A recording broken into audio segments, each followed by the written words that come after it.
Hey guys, welcome back to Sonic Social Tech. Today in this tutorial, I'll show you how to download Stadium Atmosphere SFX on Football 25.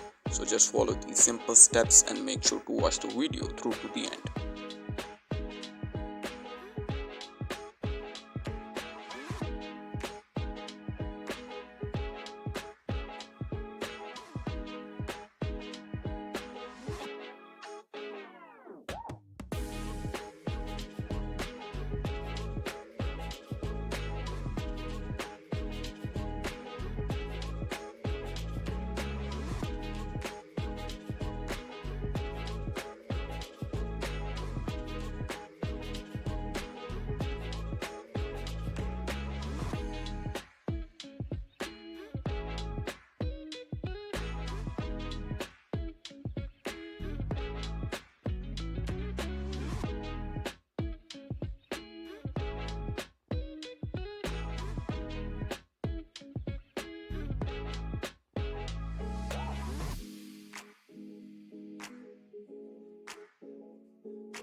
Thank you for watching guys. Make sure to like and subscribe.